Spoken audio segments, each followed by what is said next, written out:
orang-orang beriman itu pasti tahu waktu sholat. Inna sholata kanat, sungguh sholat itu kanat alal mu'minina, bagi orang beriman kitaban mawquta, sudah jelas waktunya. Ini kalau kita terjemahkan dengan bahasa yang mudah dipahami, kata Allah, orang beriman itu pasti tahu waktu sholat.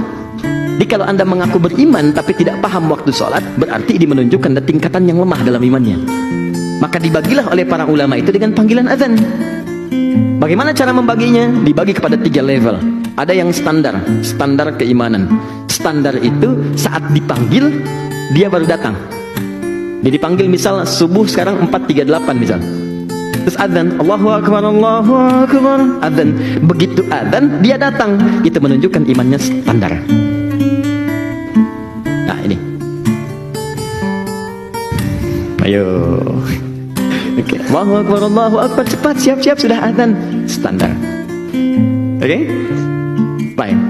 Ada orang yang sebelum dipanggil azan dia sudah siap-siap. Coba bayangkan, dipanggil 4.38, dia 4 sudah bangun. Sekarang sudah siap-siap. Ini menunjukkan level imannya kuat dia. Bayangkan, belum dipanggil datang. Sama Anda kan kerja di kantor, jam masuknya jam 8, jam masuk jam 8, datang jam 8, standar kan? Ya kan? Objektif kan? Baik, fair.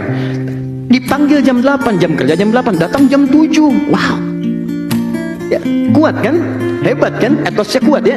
Sama, dipanggil 4.38, datang jam 4. Ini orang hebat.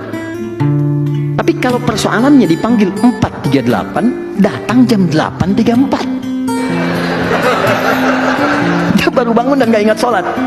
Ya, dia cuma tahu skornya 3-1 misalnya kan. Begitu bangun 3-1, Muhammad Salah ngegolin kan. Nah, tapi maaf, untuk urusan sholat dia tidak paham. Ini menunjukkan imannya lemah. Nah, ini tiga-tiganya itu dirangkum oleh Al-Quran di Quran surah kedua ayat 152, paling kanan sebelah bawah di mushaf. Kata Allah, fadhkuruni adzkurukum. Ingat saya, maka aku pun akan mengingatmu.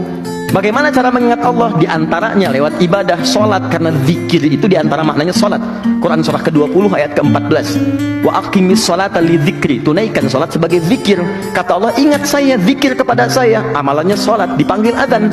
Maka orang yang ingat Allah ketika dipanggil, misal Allah panggil Allahu Akbar, ingat dia, maka Allah pun akan ingat kepada dia saat hamba itu memanggilnya. Feedbacknya begitu.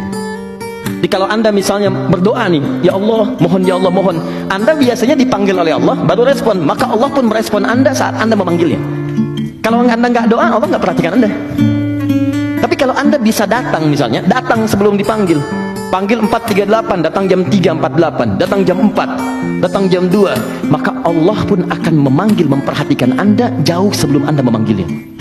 Ada orang-orang yang hidupnya seakan tidak punya masalah, padahal bukan tak punya masalah. Sebelum dihadapi, diringankan masalahnya oleh Allah sebelum dia memanggilnya.